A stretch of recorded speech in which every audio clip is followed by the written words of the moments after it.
Yo, what's up, people? We're back in the podcast, yeah.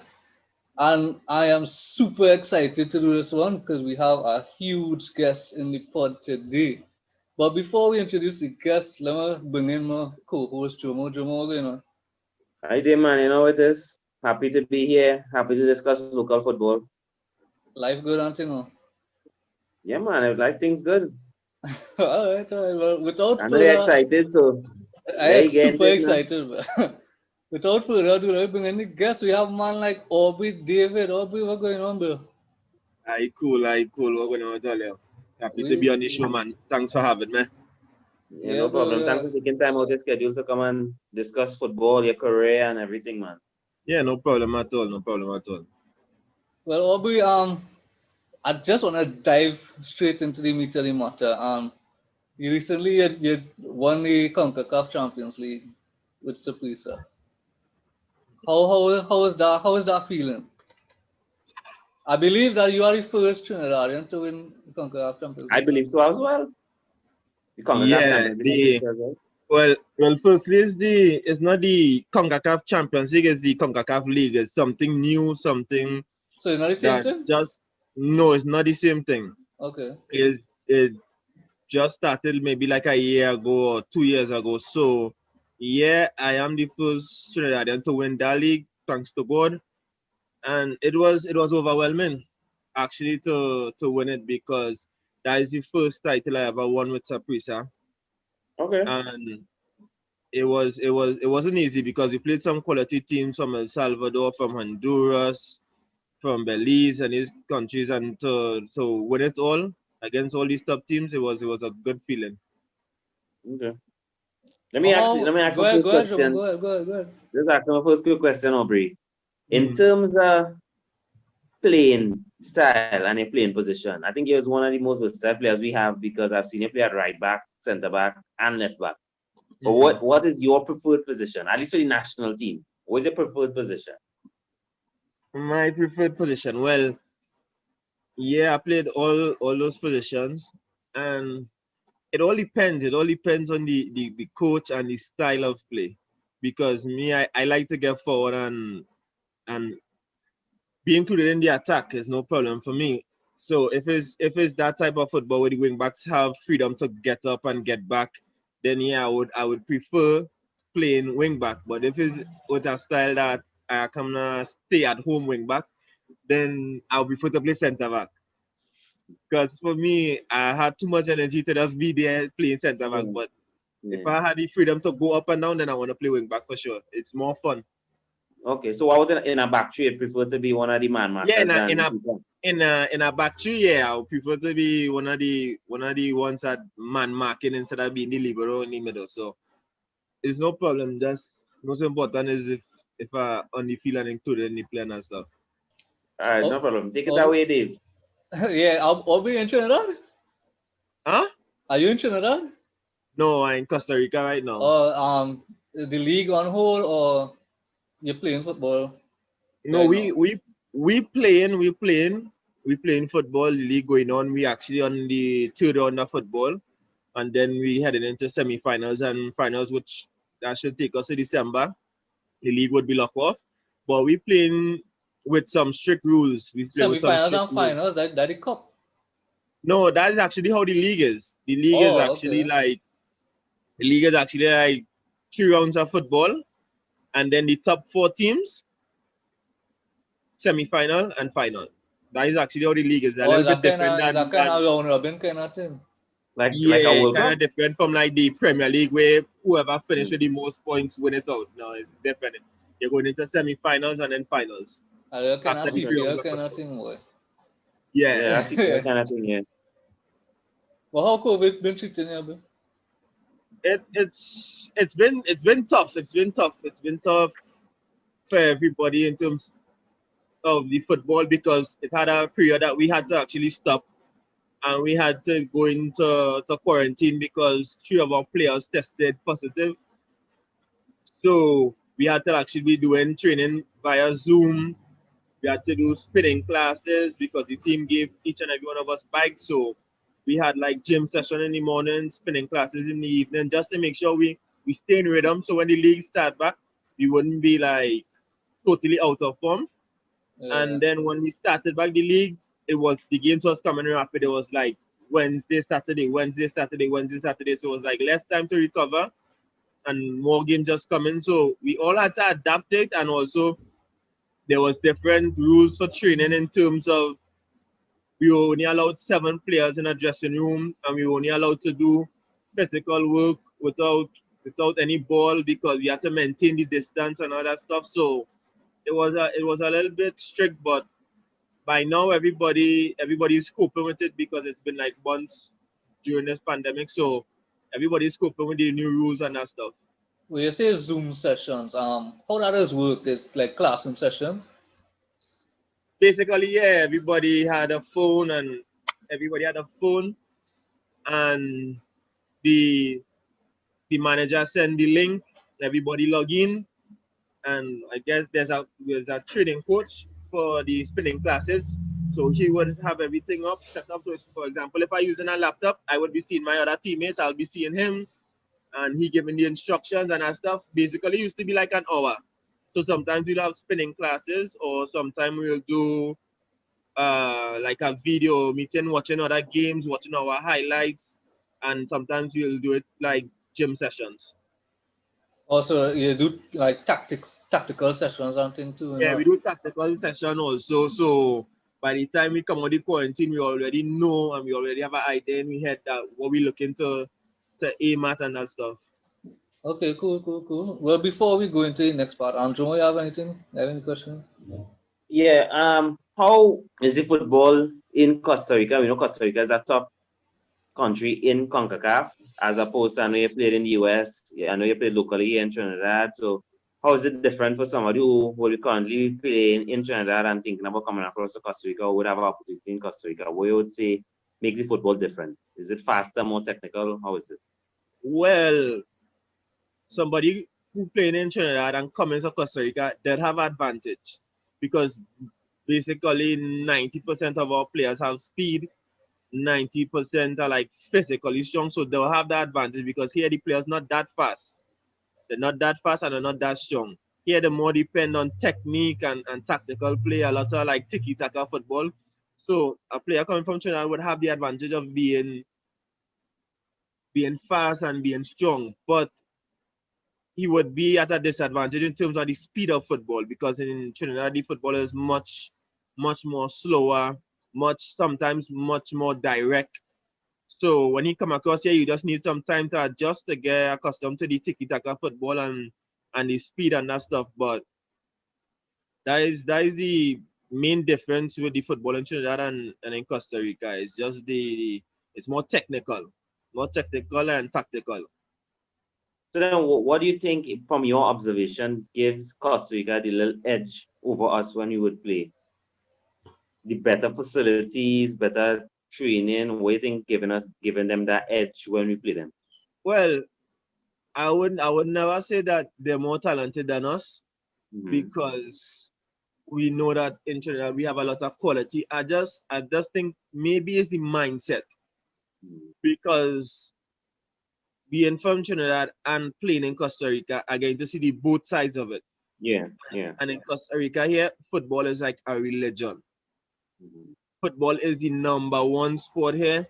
So everybody's in tune with it. They fund it. They make sure everything is in place because if you look at it, Costa Rica has qualified for the last 4 World Cups or the last 3 World Cups consecutive.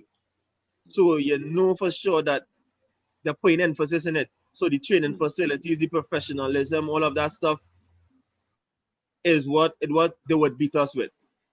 But if it comes down to it on the day, we are more talented than them by far. But I guess it all comes down to the mindset of the players and the support and everything that comes behind it. Okay. So previously we had would have spoke to different players and they would have said that we don't really have fans in Trinidad. We don't really have people that would ride up and down with the team. We have people that come on board with the team when it's 1 point from the World Cup, 1 point from the World Cup.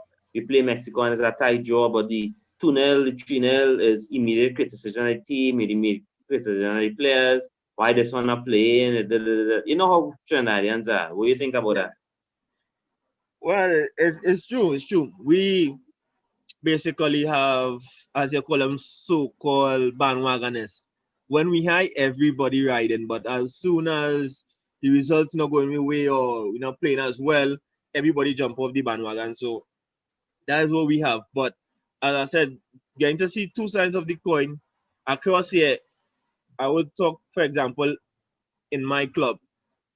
Don't matter if we play in the top of the table team or we play in a team that is last, the fans sure to pack the stadium. You're sure to get 18,000, 17,000. Sure. Every game. It don't matter who we playing. And that's the thing across here. They supporting through the good moments, through the bad moments, because as I say, it's like a religion. And that's what we don't have. We don't have the fans that passionate. Because not all the time we're gonna play well, not all the time we're gonna win games. But to stay passionate with us and to stay with us through the high and the low moments, we do have that kind of dedication. But hopefully soon in the future that we invest more in football and pay more attention to it. Hopefully we can get that type of fans, because I remember when I was younger, coming up maybe like 13, 14, going to watch the national team play with Dwight York and Wayne Jones and these guys. The stadium was rammed, the stadium was packed, and I was like, wow. I was like, I can't wait to be on the senior team. I can't wait to be at that level, and then to get to the senior team level and to see we had games and sometimes you ain't seeing 1,000, you see maybe less than that is a difference from what I had in my mind when I was growing up seeing. So hopefully we can get the fans back on board and get them dedicated to follow us throughout the But I country. remember a particular game. I think it was we draw that game 0-0 with the USA. That the stadium was actually packed. That's on that Yeah, early season. That's the beginning of the the 2018 qualifiers for qualifiers. 2018. I remember 2017 Yeah. or But when we that's 2016. 2018 started, qualifiers for 2016. 2018 World Cup. Yeah. yeah, we was there was a period we was on a high Yeah, that period coming off as the coming up off World the Cup. World Cup. coming off the Gold Cup 2013, where Yeah. we get knocked out, where we got knocked out in the quarterfinal, and then Yeah. going Penalties, yeah. back to the Gold Cup again and getting knocked out in the quarterfinal against Panama.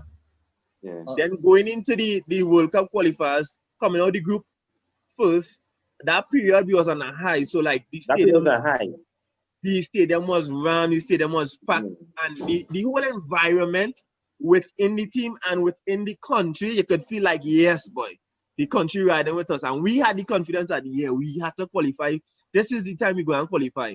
And yeah, as I said, the stadium was packed. When we play America, when we play Mexico, Yeah. we play Panama, the stadium was We packed. But Costa then Rica after too. that, I remember in the Costa Rica game, I seen Kilo Navas. That game was Bramo too. exactly, and I said, but after that, Yeah. just You don't see the went crowd for down and the Guatemala and Yeah. the As soon as qualification was out the window, that was it. yeah, that's it. But yeah. I remember when the stadium was packed, I was like, and you walk out and you see the sea red and you see the people Yeah. passionate and stuff. Mm. It's an extra inspiration. It was an extra Yeah. inspiration, and hopefully we can go back to them days. Hopefully. Well, let me kind of get into your journey now. You went to Vesini, right? Yeah. And you started your club football at Southend, right? Well, professionally, if we're talking professionally, then yeah, yes, I started at Southend. Well, let me go before the professional. Where you started? Originally started with Point Fortin Civic Center at age 11. That in school or when you was out of school? That is right. I was going into secondary school at that time. Okay. I was just about to start secondary school, so I started with Point Fortin Civic Center from maybe age 11 to 15. Oh, so you play with the youth Then, teams? with the youth Okay. teams. And then I Okay. went to W Connection. And I was with W Connection from maybe 16 to 19. That's still 16 youth to level? 19. Still youth level, right? Yeah, that was still youth level. I was playing on a 16 and under 18. Okay. And then at 19, I decided to go pro, and my first team was with Southend, yeah. And how was that though? How was your first club and how did that build a foundation for you to reach where you are now? Well, to be honest with you, when I left school and I decided to go pro, I had the opportunity to go with Joe Public. And I actually went there and I spoke with them and they say, yeah, they're interested. And they offered a contract. But then I sat down and I said, boy, if I go with Joe Public, I will be playing with a big club, but I mightn't get as much playing time. And at that time, I think that was more important to me than the money or anything else, to get playing time.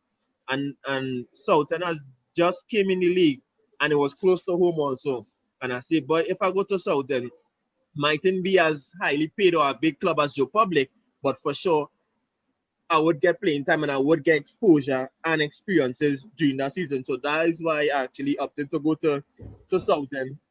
And the season was tough. It was tough because we was new and we were playing against top teams, W Connection, Joe Public, Jablote, and we weren't winning as much games. We lost a lot of games, but the experience for me was good because I guess it built my character. Because it opened my eyes to see that not everything is going to be like a bed of roses. There's going to be tough days. There's going to be some days that you would like to forget. But it built my character for sure. And I was most grateful to Anthony Roger for giving me the opportunity to play with Southern. Yeah, if I'm not mistaken, I believe you and Wesley started Southern at the same time.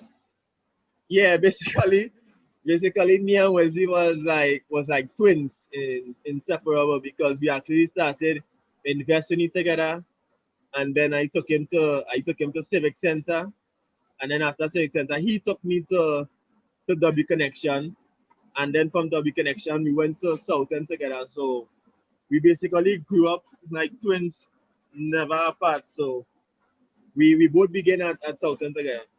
For the Just as you listeners, mentioned, Wesley. let's know for the listeners who Um, don't know who Wesley is, they could check What? out the episode with Wesley John earlier Yeah, on. yeah. I'll check it out. yeah. Yeah, Jomo, go Yeah, ahead. as you mentioned, Wesley, Aubrey. Wesley would have played for Point Fortin Civic Center, and me being from Point, him also being Vancouver, but we consider that Point as well. Well, Point we Mm-hmm. consider Point Civic Center representing from Lambre come down, at least for me. I know other people might feel, but at least that's for me. And he said it was like a dream come true playing for your hometown, all these kind of things, playing with a club that you would have been there from since you're young, and you're getting the opportunity to play with them now. How do you feel about probably towards the end of your career, possibly taking it back and playing for Point Fortin Civic Center? If that the As opportunity presents itself.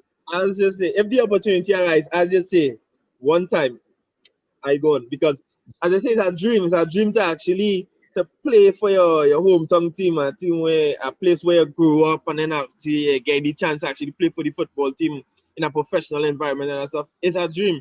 So Yeah. if the opportunity arises coming to the end of my career, I would take it. It would be a pleasure for me to play for Point Fortin Civic Center at the senior level, having played for Mm. them at the junior level. Yeah, okay. I think the only adjustment I would make to Mahika overall probably to be bring back the wooden stands. I find like when you're making noise with the wooden stands, it used to make a lot more noise than now. I think I don't know if it get bigger or cut the wooden Right stands there now, again, but something about that wooden stands and right making now, noise. right now, it had no stands. It had no stands. But I know what you're talking about because I've been I've been in the stands watching Yeah, games, and I've been on the field here in the yeah, stands. So when you yeah, hear people start to knock that galvanize and the yeah, wood, that's yeah, extra experience. It's like a whole yeah, different environment. But yeah, yes. you remember it well, man. Yeah, You need to bring yeah, back yeah. them stands for sure. You need to bring back them Yeah, stands. That was good times. yeah, that's good time. Scarlett. Where did you Will, where did you go after Southern? After Southern, I actually went to Joe Public Okay, okay. because at that time I got more exposure and they were still interested. So I end up going with them, and I Okay, okay, signed, okay. and I actually played for them for like 6 months, and that is when we won the first Citizen Cup. In that 6 months, played with a lot of quality players. Was coached by Derek Charles and also Coach Lachu. And after that, looking forward to the next season, that is when they came out of the league. So I Okay. was only with them for like 6 months. Who So you was went your to last? Northeast Stars? Yeah, go ahead. Huh? You went to Northeast Stars, I believe? No. To Joe Public, and after Joe Public came out of the league, I Yeah. went to T&T. Oh, T&T, okay, okay. okay, okay, okay. But who was your last Trinidadian club? My last Trinidadian club was Caledonia. Okay, Caledonia. yeah. And And how you made that link between Caledonia and Saprissa? Like how that happened?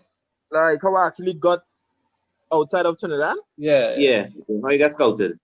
Oh, okay, well, it was through Coach Jamal Charles. No, give me Jamal Charles. Jamal Shabazz, Jamal sorry. Shabazz. Yeah. Yeah, Shabazz, Jamal Shabazz. It yeah. was through him because he was basically like a father figure to me when I was in Caledonia.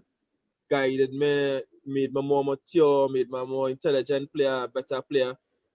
So when I went to Caledonia, he had some links with some scouts, and a scout from, I believe he was from Brazil, came to watch a pro league game, and we played Defense Force that night, Caledonia versus Defense Force, and we won that game 4-2. And I had a decent game. I had an assist, and after the game, the agent said he was interested in 7 players, and I was one of the 7. But unfortunately, he took 5 the first time to go on trials in various clubs in Europe, Mhm. like Finland and Norway and those places. And some players actually got contracts in Finland. So I was just there waiting for him to come back to say, yeah, we're ready for you to go on a trial. And it didn't happen as soon as possible. So I kept playing in the league, until one day he came and he said, Coach Shabazz come and said, Aubrey, we have a trial for you in Finland with a team FF Yarrow. You're going to be there for 2 weeks. So make the best of it. And then I went there on the trials, and that was the team that Shadow Winchester was with. Yeah, So rest in peace. they had a fair knowledge of me, and they got some insight from Shannon also. So I went there on the trials, and after maybe 4 days, they offered me the contract, and that's how I started to play in Europe. So you played in Europe. I know you played in the MLS for Dallas FC. Mm-hmm. One And second. 1 second. mm, All I want to go and put the light. Well, if it would help, yeah. yeah, if you could, yeah. All right, just give me 1 second. Sorry about that. Yeah, Mm. All right, I'm back. Sorry about that. Yeah, yeah. it's all good. I was asking you played in yes, you started with in Finland with FF Jaro. You played with for Dallas FC as well in the MLS, and Yeah, you're currently in Costa Rica. yeah. So, any indications that probably at any time you're looking towards trying the European market again, or you feel settled in Costa Rica? As a as a player with ambition, or any player with ambition, you never really truly settle. True. You're always trying to see if it could always go to that higher level. Mhm. So for me personally, I would never say that I settle.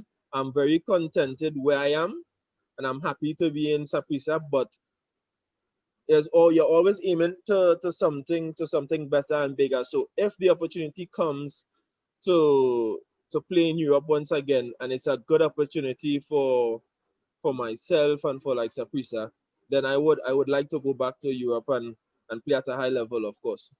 Okay. You have any target leagues you're observing or you're watching? Probably German, probably English, anything leagues you're looking at? Because Yeah, I don't think in your case getting a work permit would be an issue based on the amount of caps you have. I think if I'm not mistaken, the work permit has to be like 75% of the national team games, and also the country had to be in the top 50 in the world ranking, and that might be the only hiccup because Yeah, we're Trinidad not in the right top now 50. not in the top 50. But if it Yeah, comes down to games, then I think I would be okay. But yeah, yeah, I've been looking at the Belgium league and yeah, the German league, or in Norway and these places, or yeah. Sweden. I think I could do well in those places. So if the opportunity comes, of course I would try to grab it with 2 hands. All right, no problem. Well, let me go to your national team journey now. Or you started with the under 17, TNT not under 17, right? It actually started with the under 15. when it had the tournaments, when it had the CFU tournaments. So it started with the under 15, then went to the under 16, and then to the under 17 national team. When we qualified for the World Cup, and we went and we played the first World Cup under 17 in South Korea, and then moved on to the under 20 team where we qualified also, and we went to play the World Cup in Egypt. And then from there, I played a little bit with the under 23s, and then went on to senior team. Well, this is something I didn't know until watched your Wikipedia page that you actually played for Guyana. Yeah, I did. Yeah. You're Guyanese? You were born in Guyana, or? I actually am. Not many people know, but I was born in Guyana, and at the age of 3, I moved with my mom and my brother to Trinidad and Tobago, and then basically spent the rest of my life in Trinidad until I left to play football abroad.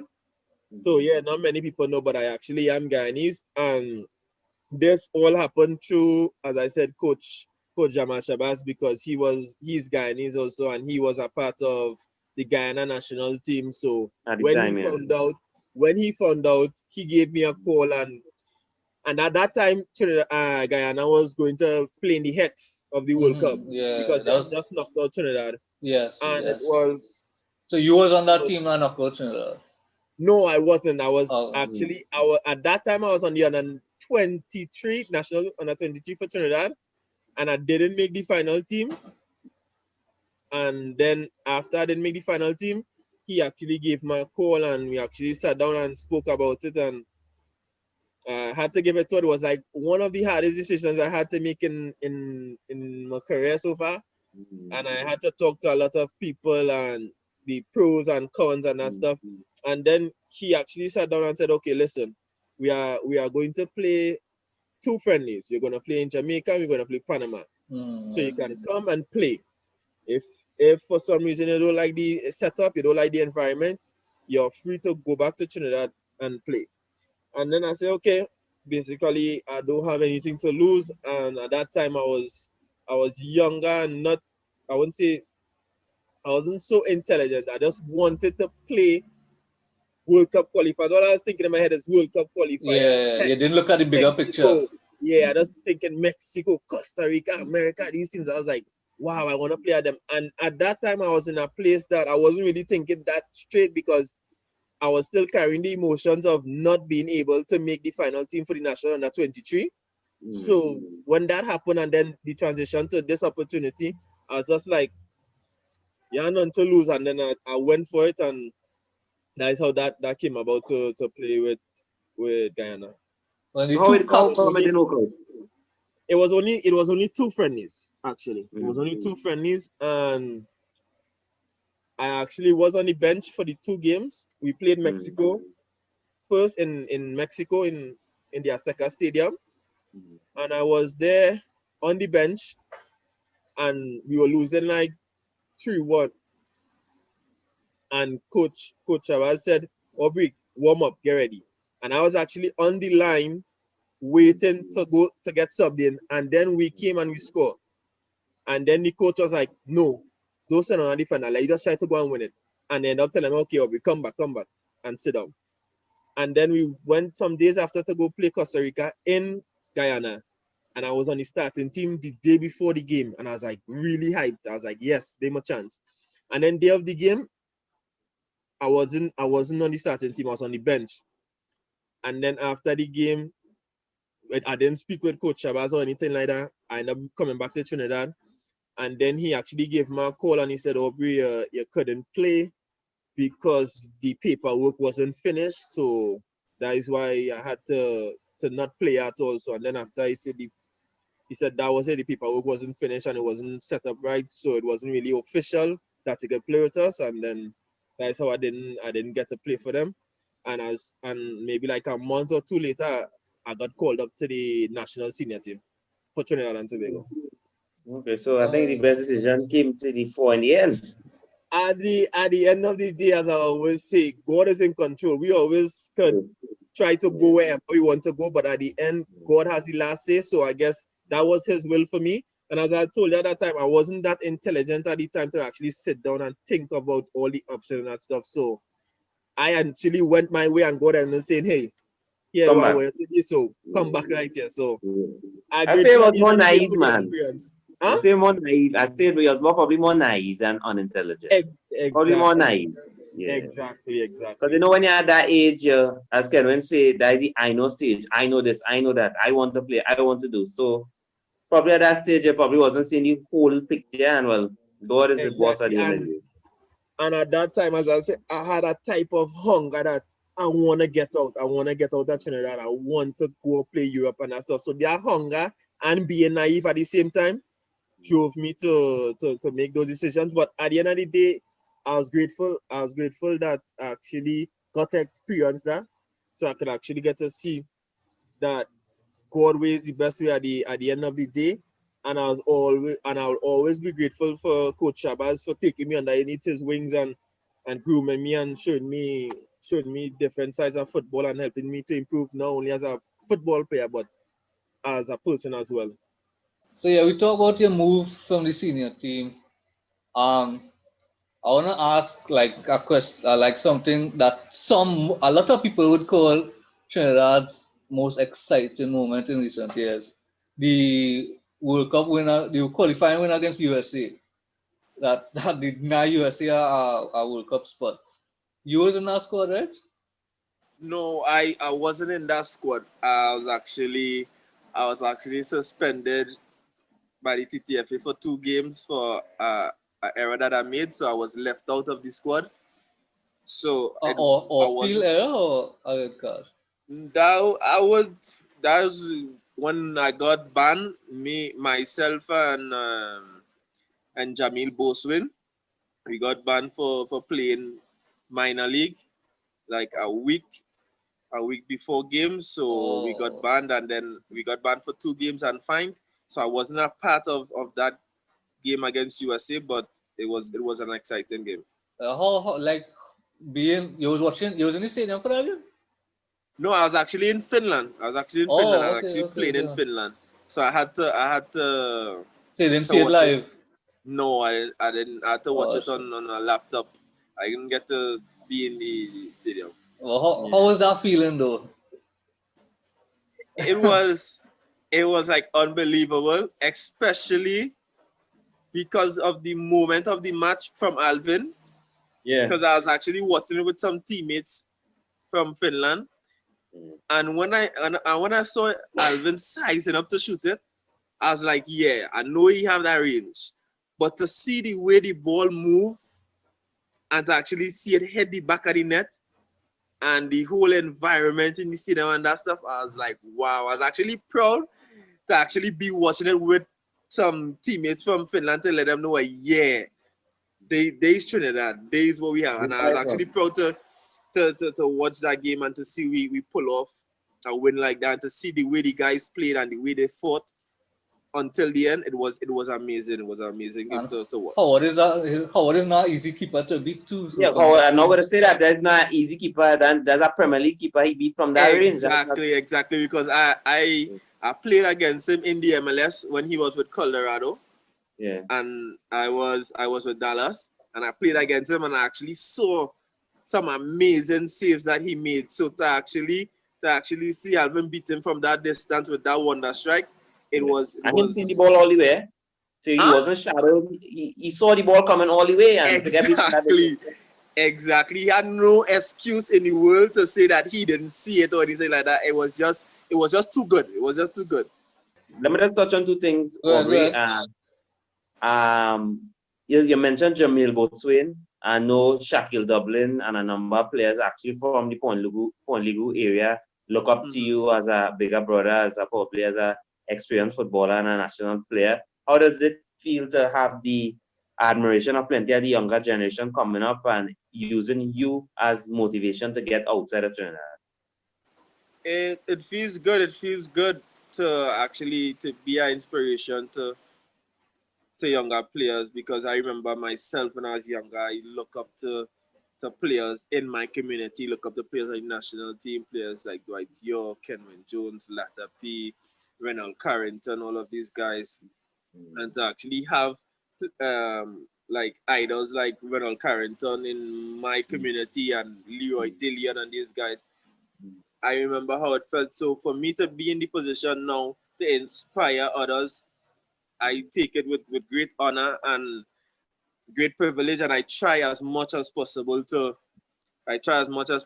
lead them in the right direction and make sure I'm a good example to them. So when it's their turn to lead, they can use some of my tips or some of my ways also. So I take big privilege in trying to be a role model for the people in Point Fortin and Point Lego, to be exact. That's good, man. We appreciate it. One more question, and this one I'm going to make it a little more difficult.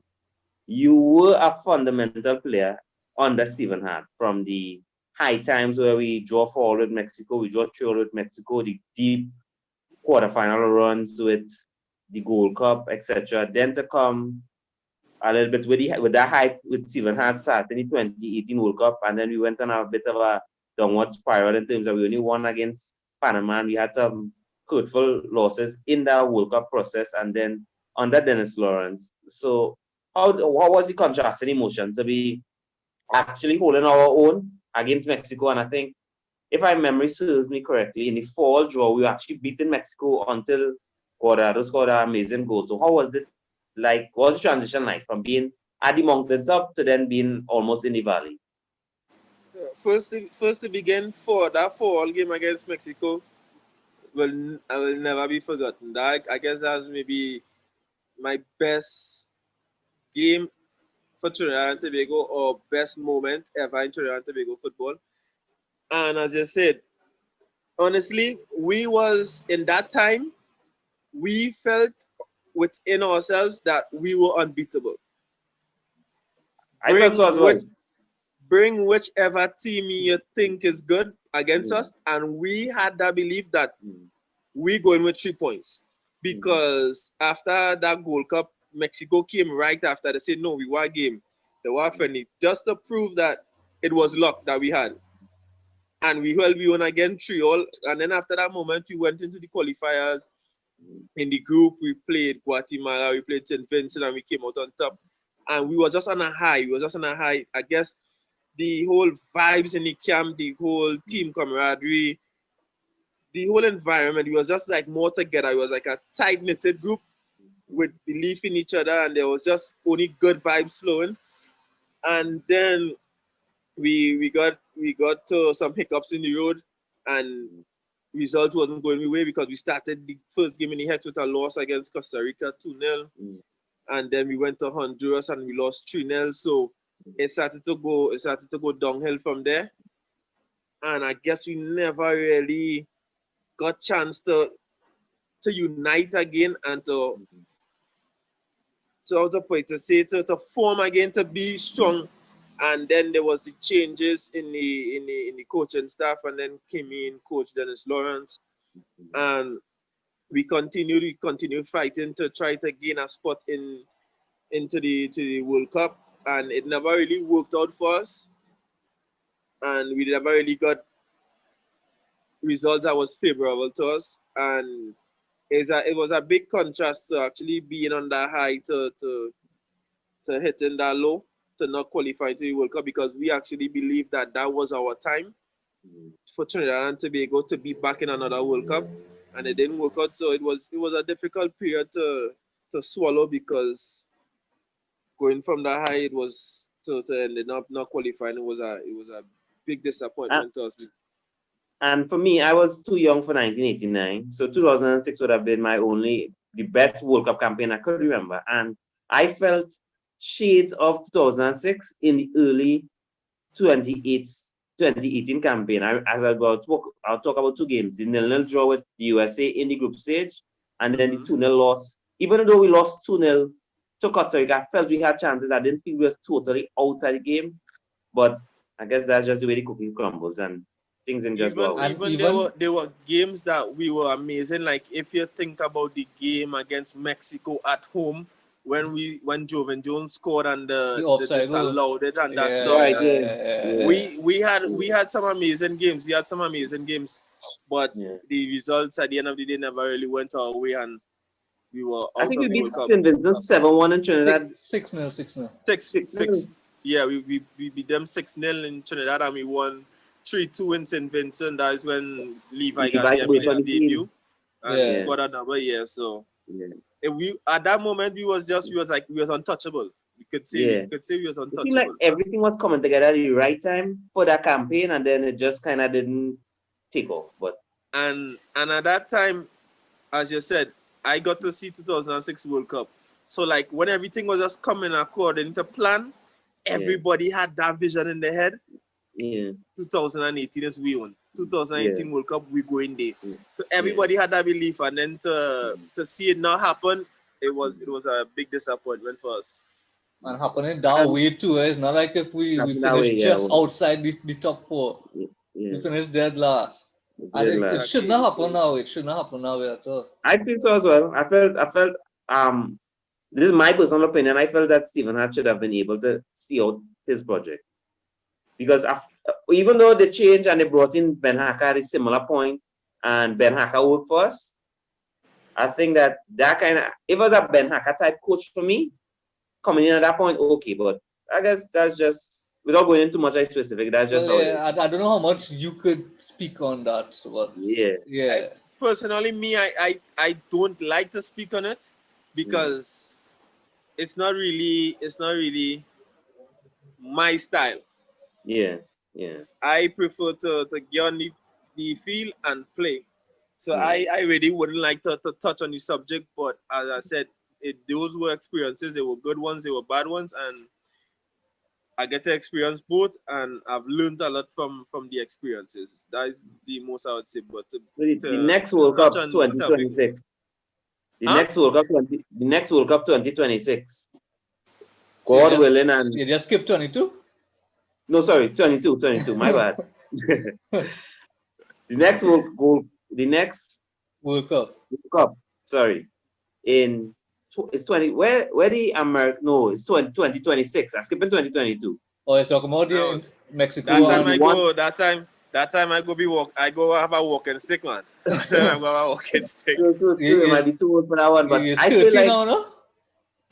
It's 30 now. We the same age. For World Cup 2022, I would be 32. 32. So 26, I feel like I go be in a walking stick that time. I go that time, man. Well, Latapi do it. I don't know. I could give you a little Latapi something. If God favor me enough to keep my health and strength and playing at a good level, and it's possible, of course.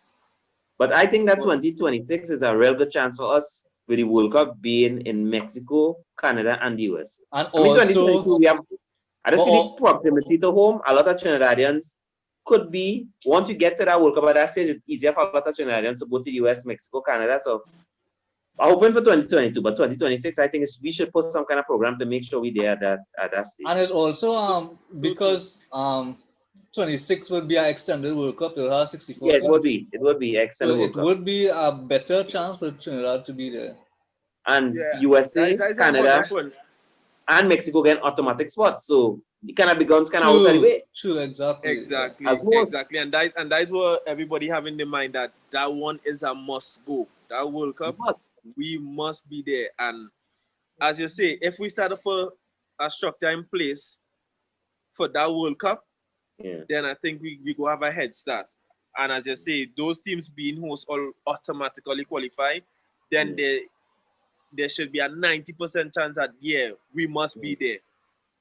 Unless something tragic happens and that we shouldn't be there. But as you say, that World Cup gives us much more opportunities than we have now. So we must take full advantage of it.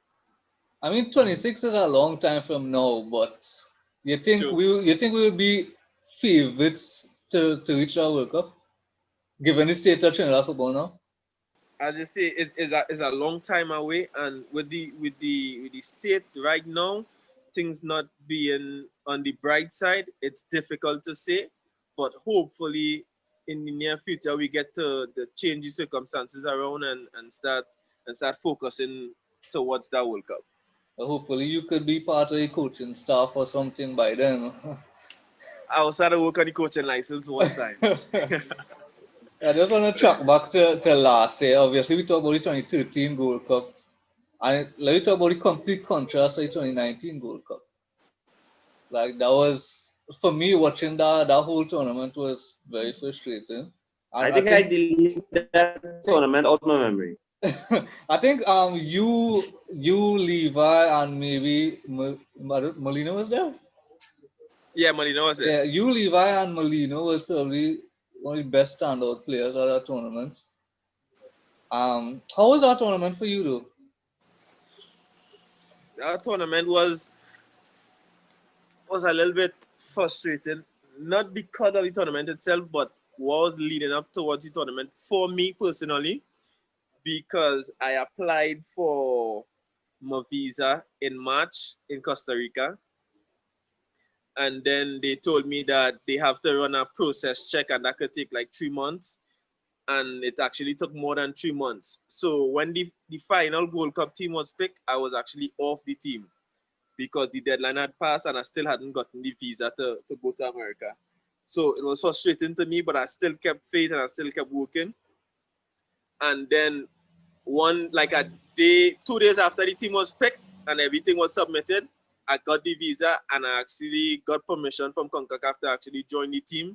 So I came in late. I didn't really get to go to Japan and play those preseason game, the leading up games to the Gold Cup. So I actually arrived like 2 days before the first game against Panama.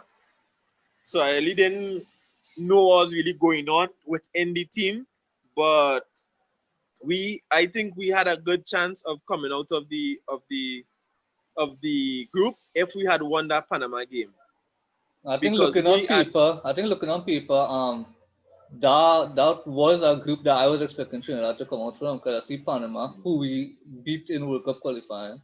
exactly. I see Guyana, who I do we rate Guyana we as, are as a we are footballing we are side. exactly we are like accustomed beating Guyana and Panama. Yeah, So and the only challenge basically was USA. So like we was thinking, okay, get 3 points against Panama, try to hold out against USA, beat Guyana, and we heading out of the group. But it so happened that the first game we didn't get the 3 points, and I guess from there it just went to the USA game and then the Guyana game where we got a draw. It was difficult. It was difficult because we really had the belief that we would come out of the group and go on and see how far we could get in the competition. but let me talk about our USA game. That was a kind of revenge game for USA in a sense. That they come out all guns blazing. Yeah, yeah, Um, yeah. Obviously we lost 6-0, but I don't think the score line represented the game, because that was not 6-0 game to me. I I think exact same because I think at first half it was 1-0 or 2-0, if I'm not Yeah. mistaken. And we wasn't feeling like we was outside. We wasn't feeling like we was outside. Because I think for a good period in the first half, we held our own. We may not have had clear-cut chances, but we held our own and we was fighting. And then the whole second half was like a contrast. The whole second half, like we just collapsed as a team. I don't know if it was mentally or we were tired or what, but when they scored the third one, we were like, okay, close up the shop. Let we stay solid, make sure no more goals conceded. At least let we play for respect. And then after the goals just kept coming and it was just like, wow. And it was one of those days that you wish you could forget. One of those days Yeah. that they and you I feel that forget you it. wish you could forget. It was difficult because that was a sleepless night for me because 6 is like a big embarrassment and felt like we let down the country in that game. Yeah. And it was for me it was horrible. It was couldn't sleep I and think I for stuff. me, why I say I forgot that game, I think it was difficult with all what I was going on and in and around the football at that time. And I felt like we've been beat by Mexico in the Azteca, and we've been totally outclassed. Like I like Mexican football in terms of the talent on show. I think the American football is a bit basic, is a bit more. Well, at least for me, it's not nothing flair or nothing exciting. Is a kind of monotonous something, and to be outclassed by American teams that yes, they are world class players in some positions, but I don't feel that they was wholly better than us, or that I feel like the team that drawed Mexico could have even beaten that American team on the day. It was extra hurtful for me. And I don't even think that was a good American side compared to the side we beat in World Cup qualifying. Yeah. And that is the thing. That is what we are saying, because if we looked at even the Panama team, that wasn't the strongest Panama team that we faced, and they beat us. And the same thing with the USA team. That wasn't the strongest USA team, and they got 3 points from us. So that was the whole feeling after. It was like, how it happened, and we couldn't really answer, because first half it was okay, and then second half everybody we all just fell, and it was a big embarrassment, and I think that was the worst moment with the national team that I had. And then the Guyana game in the last game of the group. I think that would be your first game against your homeland. How was that Yeah, for that you? was yes, that was the first. No, that wasn't the first game I actually played against them. I played against them in Trinidad, a friendly. We played them in a But first friendly. competitive game. Yeah, it was the first. Yeah, if you're talking about competitive, yeah, it was the first competitive game. It was There was emotions, there was adrenaline pumping, because when I went to the national team of Guyana, there was some players on the Gold Cup team that was there at that time. So it was good to see those old faces. But then as I got on the field, it was strictly business, and it would have been nicer to get 3 points on them, but we came out with a point. So that was the end of our Gold Cup, and we headed back home to our various clubs. Now, how was the mood after that tournament though? Like going on the way back to your various clubs or some back to Trinidad. How was the mood in the whole camp? Well, me, I went back to Saprissa, and even though I wasn't in the camp still, was still disappointed so much that even when I came back here, I was still thinking about it, still trying to figure out how certain things happen. But for me, it was bad, and I guess like directly after the Ghana game in the camp itself, everybody was a bit down, because we had high hopes for that Gold Cup. We had high hopes to come out the group and actually try to make it to the semi-finals, and even try to go on, just to see how far we could reach, and to come out in the group stages. It was a sad mood in the camp, to be honest. I think the next sad thing from that World Cup was them kids. Bro, I don't The like them kids. The kids, the kids. the kids. Bro, those those What that kids kid was were again? You like big got Capelli. something in? The It was Capelli. yeah, it was Capelli. Oh wow, yeah. Oh, those I think this Jomo kid was one of the best kids we ever had. Yeah, For I me, like personally. the Jumans. I like the Jumans. The Jumans on them was Mm. nice, especially the last ones that we had. Yeah. I was so glad that that was just a temporary deal because those kids, bro. Yeah. No, that at the end of the day, that is what we had to work with. Yeah, So obviously, but Yeah. we had to use it. But So what is your plan with regards to the foreseeable future for your national team career? Aubrey David national team, what is your aspirations? How far are you willing to go? Yeah, the sky is the limit, but what do you think possible for Aubrey David in the next 4 to 6 years, God willing? well, God's willing, once I have life, health, and strength, and I get called up to the national team, my goal would actually to be to reach to the World Cup, and to reach to another Gold Cup, and be like a mentor to the younger ones, because obviously I would be on my way out, and they would be coming in. There will be some younger ones, so try to lead them in the right direction. And as I say, try to get our Gold Cup, because that dream still is in over my head, and try to mm, get our World Cup. So once I get the opportunity and I'm called to the national team, that would be the goal that I'm going with. Okay. Well, you're fortunate to always have good company from Western around here, in and around your time, from the Marcus Joseph, the Wesley David, and even separating apart from Destiny, Akim Adams. How did it feel, Akim Adams, rest in peace? How did it feel to have these players in and around the national team at different youth levels, or even with Marcus on the national team? That certain factors who does also comment. I'm not asking you to comment on this, but they also think that Marcus gets a raw deal when it comes to the national team in terms of his contributions to the Pro League and outside the Pro League. So, but I just asking how having these players or It players they was would have been close friends with in and around here. it was good. It was good. It was, at that time, at that age, 14, 15, 16, you're enjoying football the most. So to actually have like Marcus and Akeem basically almost every day traveling together, playing football together. We had like a very close friendship, each and every one of us. There was Wesley, then there was Shadon, and all of us from Southside. So we all traveled together. So we all had a very, very close friendship. It was good to share the battlefield with these guys. And Marcus Joseph is a natural talent, naturally gifted. There's sometimes when I actually play with him in Destiny, he would do certain things and I'll just be like amazed because that left foot of his is magical. That left foot is a match. Exactly, that is magical. His left foot. Mm. So seeing him grow as a player and to where he is now, I'm happy for him, and I hope in the future that there's much better things in store for him, and I hope on the national team as well. Once he's called on to the national team, he gave his best.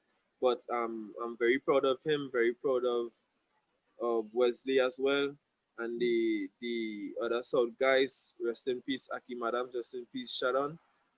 And it was good having those moments with these guys. There's also Andre Etienne that is from Point also. So Yeah. it was Etienne with good Marcus in India. yeah. Mm. So it was good to share the field with the South boys basically. Well, I had big David. dreams to play. I had big dreams to play for Trinidad too, but that didn't work out. So Huh? I say I had big dreams to play for Trinidad too, but that didn't work out. So I went into refereeing. Nah, don't give up, man. Don't give up. Nah, that dead Never long know. time, man. Never know. The only Aubrey, chance I what have, thought about refereeing? the only chance I have at a World Cup now is if I make the FIFA panel and I go referee the tournament in 26 or Well, Well why something. then, not? well then, well then, if die the goal, you had to put in the work. You had to Well, put in the yeah, work. yeah. Make sure you There get your part. qualified. There your part. You ever Well, thought about refereeing when you finish your career, Aubrey? Never. I think about it like I see referees, and I was like, nah, I can't be a referee. I too nice. You feel I so? too nice. Alright. So if somebody get foul here, Yeah. I'm go blow it because this one arguing, nah, it shouldn't be a foul. And then when this one get a foul, that confusion I don't wait. Because sometimes I was really sitting and think about the amount of pressure referees have to try to control 22 players and also the coaches and them. And I too nice to be a referee. I could just be in the middle, they confused, and I end up in blowing for nobody. So Alright. I wouldn't think about being a referee. so it was never a Just thought at all. for that reason. Never a thought at all. No. For 5 minutes. No. Pulling on the yellow, the blue, the red, putting on the short pants. Not even a flag, sir. As a kind of person that I like peace. And I find if you choose to be a referee, you would never have a peace because you go always have somebody arguing in your head. You go always have somebody displeased with the decision that you make. Whether it's on the field or even when you leave the field, some fans in your head, hey, you do that. I like peace, so I ain't really want to get into that. A referee had to be a strong-minded person to deal with that type of pressure, and you had to have a cool head. And I too nice for that I feel, boy. Well, there's in the Alright. middle. That's just my honest opinion. You wouldn't even be an assistant, sir. Raise a flag or something, sir. You see that, ref? In this day and age, when it have VAR, I could be a linesman. Yeah. Because VAR go bring it back and that stuff. But to see in the old time days when you had, the call out offside and sometimes it's offside and no offside and that arguing. Well, that's the case in the Caribbean football because we do have VAR, obviously. Yeah. So we Exactly. had to do the old-fashioned way. I get cussed with.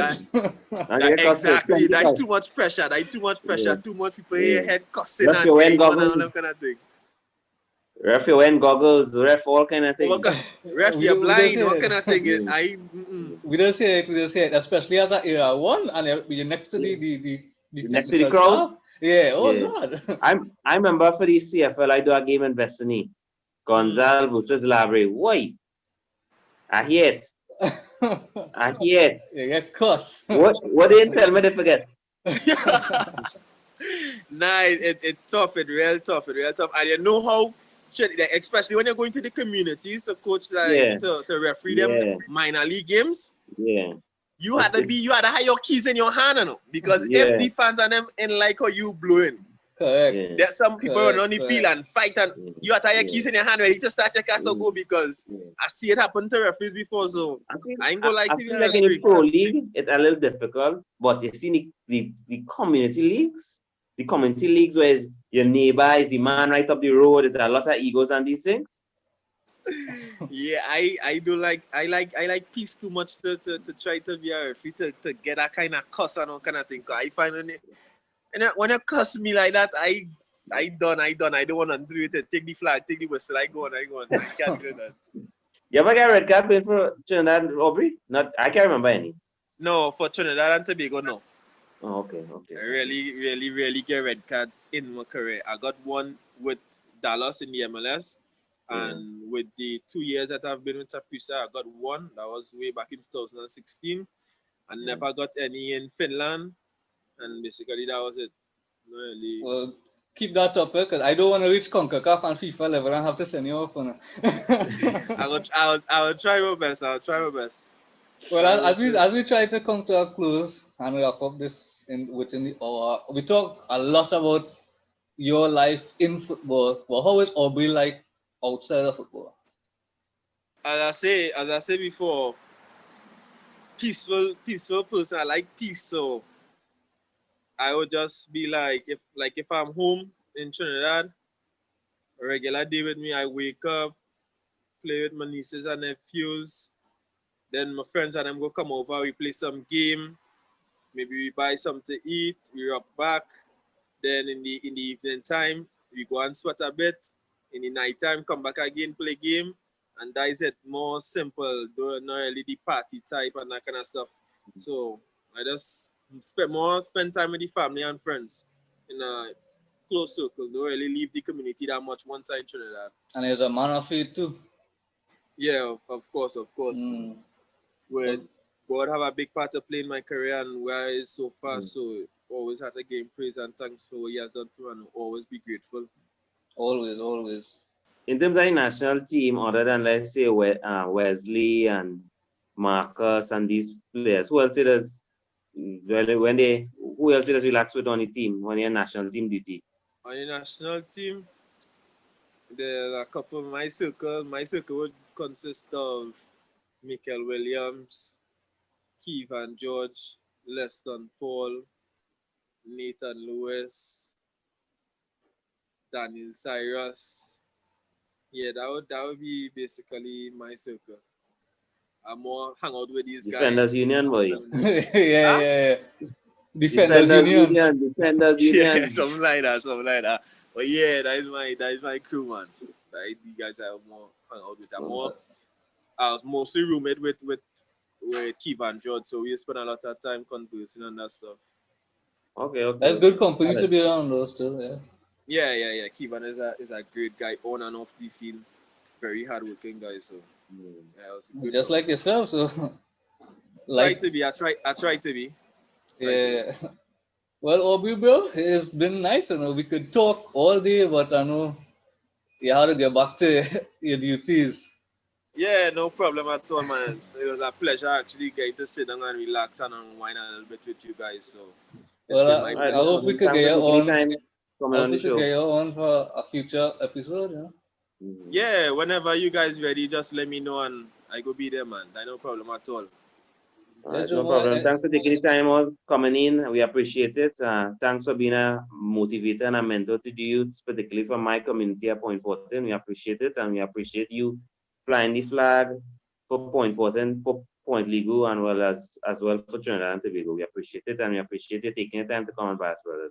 Yes, my pleasure, and blessings to you and you guys, and hope the show continues to get bigger and better, and a lot of success to you guys in the future. Blessed love, man. Thanks, man. Thanks for coming. Yeah, service to the national team. Thank you. Yeah, we'll see you, man.